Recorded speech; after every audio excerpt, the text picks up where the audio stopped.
ఆయనకి ముందు అసలు గుగ్గుల అన్న పేరు కలపలేదు. కలయనాయనారు ఆయన పేరు. అమృతఘటేశ్వరుడు ఉన్న క్షేత్రంలో పుట్టారు ఆయన. ఆయన పేరు కలయ. అందుకని ఈయన పేరు కూడా కలయ అని పిలుస్తూ ఉండేవారు. ఈ కలయనాయనారికి ఒక లక్షణం ఉండేది. ఆయన చేసే పూజ ఏమిటో తెలుసా అండి? ఆయన ఎప్పుడు భగవంతుడి దగ్గర కూర్చొని అనుకునేవాడు, సుగంధిం పుష్టివర్ధనం అంటారు కదా, త్రయంబకం అని పిలుస్తారు కదా, 3 కన్నులు ఉంటాయి కదా, ఆయన వస్తుంటే సువాసనలు వస్తాయి కదా. ఆనాడు మార్కండేయుడు శివలింగాన్ని గట్టిగా కౌగిలించుకుని చంద్రశేఖర చంద్రశేఖర చంద్రశేఖర పాహిమాం అని అంటుండగా యమధర్మరాజుని శిక్షించి మార్కండేయుడిని రక్షించడానికి శివలింగంలోంచి ఆవిర్భవించాడు కదా. ఆవిర్భవించినప్పుడు శివుడి కన్నా ముందు శివుని యొక్క సువాసనలు మార్కండేయుడు పీల్చి ఉంటాడు కదా. శివుడు వచ్చేసాడని పొంగిపోయి ఉంటాడు కదా. ఎంతకీ రానిటువంటి రైలు వచ్చేస్తోందని అనౌన్స్ చేసినప్పుడు ఎంత ఆనందం పొందేస్తామో, ముందు అనౌన్స్మెంటు, తర్వాత రైలు ఇంజను కనపడగానే పొంగిపోయినట్టు సుగంధిం, ఆ సువాసనలు వస్తుంటే ఎంత పొంగిపోయి ఉంటాడు కదా మార్కండేయుడు. నా పూనిక ఫలించింది, వచ్చేసాడు పరమాత్మ, అదిగో శంకరుడు, అదిగో సుగంధిం, సువాసనలు వచ్చాయి అని ఆ చంద్రశేఖర చంద్రశేఖర అన్నది ఒక్కసారి ఆపేసి ఏడి శివుడిని ఆ సువాసనల వంకి ఇలా చూస్తూ నిలబడిపోయి ఉంటాడు కదా. కాబట్టి శివుడి యొక్క సువాసన అలా ఉంటుంది కదా అని పొంగిపోతూ నేను అలాంటి వాసన పీలుద్దామని, ఆయన మహైశ్వర్యవంతుడు కలయనాయనారు. రోజు ఇంత గుగ్గిలం పట్టుకొచ్చి ఆ గుగ్గిలం వెలిగించి గుగ్గిలం ధూపం వేసేవాడు. ఆ ధూపం అంతా పూజ గదంతా నిండిపోతే అందులో కూర్చుని మార్కండేయుడు ఇలాగే వాసన పీల్చి ఉంటాడు. ఆనాడు అర్జునుడు గబగబా వెళ్ళి తన గాంధీవం ఎత్తి కొడుతున్నప్పుడు శివుడి దగ్గరికి వెళ్ళినప్పుడు వాసనలు ఇలాగే వచ్చి ఉంటాయి అని ఆ వాసనలు పీలుస్తూ కళ్ళు మూసేసుకుని ఇవే శంకరుడి శరీరంలోంచి వస్తున్న వాసనలు, ఇక్కడే శివుడున్నాడని రోమాంచితం అయిపోయి పరవశించిపోతూ సమాధి స్థితిలోకి వెళ్ళిపోయేలా ఉండిపోతుండేవాడు ఆయన. మీరు చూడండి, భగవంతుణ్ణి పట్టుకోవాలనుకున్నవాడు, ఏమంటే మాకు పూజ కుదరట్లేదండి, మాకు ఈ స్తోత్రం రావట్లేదండి అంటాం మనం. మన బతుకంతా ఎక్కడ ఆగిపోతుందంటే దీపంలో 2 ఒత్తులు వేయాలా, 1 ఒత్తి వేయాలా. నిజంగా తరించిపోయిన వాళ్ళు తరించిపోవడానికి ఎన్ని మార్గాలు వెతుక్కున్నారో చూడండి. ఆయన సువాసనలు పీలుస్తూ రమించిపోయాడు. శంకరుడు చూశాడు, వీడు రోజు గుగ్గిలం పట్టుకొచ్చి వేసి ఇన్ని రకాల దర్శనాలు చేసేస్తున్నాడు రా, గుగ్గిలం పొగ అడ్డం పెట్టుకుని. ఎంత చిత్రం రా ఇది, గుగ్గిలం పొగకి వీడు సమాధిలోకి వెళ్ళిపోతున్నాడు.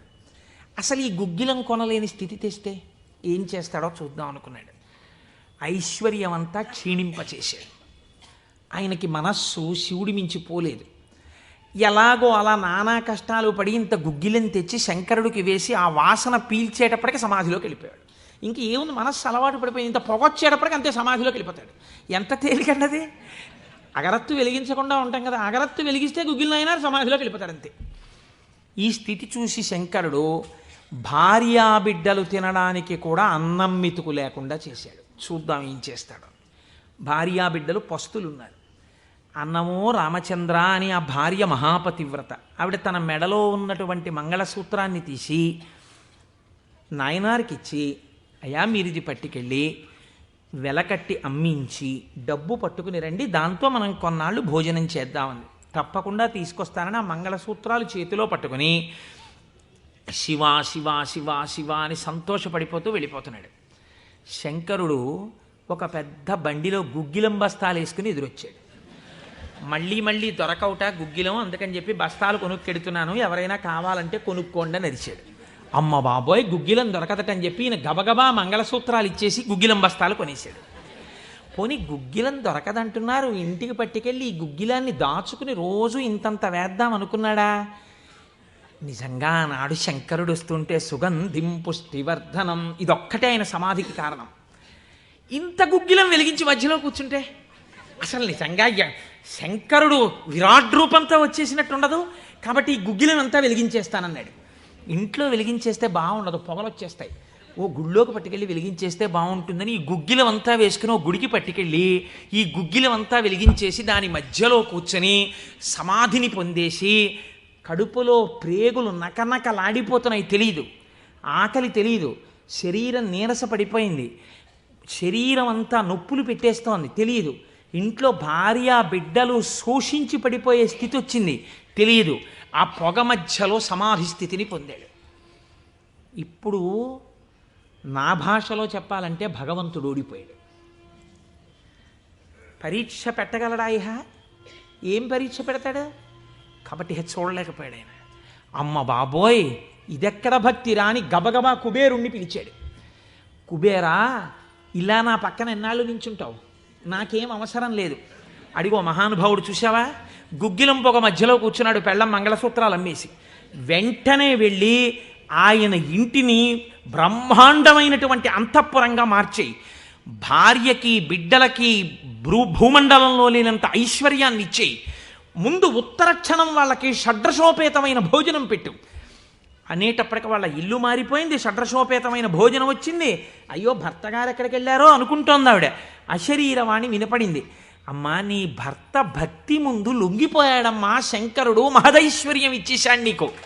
ఆయనో అన్నం తిందామన్న ఆలోచన లేదు, ఆ గుగ్గిలం పొగలో కూర్చుని ఉన్నాడు. ఇలాగ కూర్చునుంటే ఇప్పుడు ఎవరు మాట్లాడాలి? ఒరే నాన్న అన్నం తినరా అని.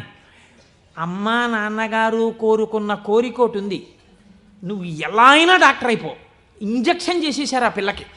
3 ఏళ్ళు అయిపోయినా, 4 ఏళ్ళు అయిపోయినా, 21 ఏళ్ళు వచ్చేసినా, ఇప్పుడు నేను MBBS చదివితే రేపు పెళ్లి కొడుకు దొరుకుతాడా అని కూడా చూసుకోకుండా తల్లిదండ్రుల కోరిక తీర్చడం కోసమని వ్యగ్రతతో చదివేసిన పిల్లలా ఇప్పుడు ఆ తల్లిదండ్రులే వచ్చి చూసే అన్నం తినవే, అలా చదవకే ఆరోగ్యం పాడైపోతుంది అన్నట్టు ఎవడు పరీక్ష పెట్టాడో వాడే దిగొచ్చాడు.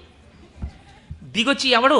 ఆ త్రయంబకం నిజంగా సువాసనలు వచ్చి ఆనాడు మార్కండేయుడు బాహ్య స్మృతిని పొందాడు, ఈయన పొందలేదు. పొందకుండా కూర్చున్నాడు. ఇప్పుడు ఆ పరబ్రహ్మం ముట్టుకోవలసి వచ్చింది. ఇలాగా ముట్టుకుని కదిపాడు. ఓయ్ కలయా కలయా అని పిలిచాడు.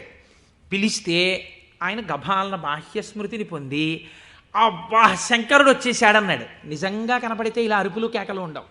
కందులంబట నీరు కారిపోతూ ఆ స్వామి పాదాల మీద పడిపోయి ఏ సుగంధిం పుష్టివర్ధనం అన్నాడు. ఆ సువాసన పీలుస్తూ అలా పడిపోయి ఉండిపోయాడు. శంకరుడు భుజాలు పట్టుకుని లేపి, ఒరే నాన్న, నువ్వు ఇంటికి వెళ్ళింత అన్నం తినరా, నా కడుపు నిండుతుంది, తొందరగా బయలుదేరరా నాయన, ఇక్కడ ఎన్ని నైవేద్యాలు పెట్టినా నాకు వంట పట్టట్లేదురా, నువ్వు ఇలా పడిపోతే తొందరగా వెళ్ళరా బాబు, నీకు ఎక్కడ లేని ఐశ్వర్యం ఇచ్చేశాను, కావలసినంత గుగ్గిలం వేసే, ముందు వెళ్ళి అన్నం తినన్నాడు. అప్పుడు ఆయన ఇంటికి వెళ్ళాడు.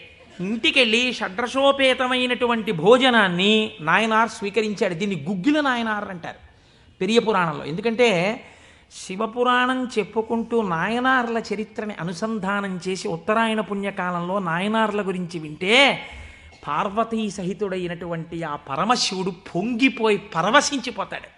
అందుకే లౌకికమైన ఉదాహరణలు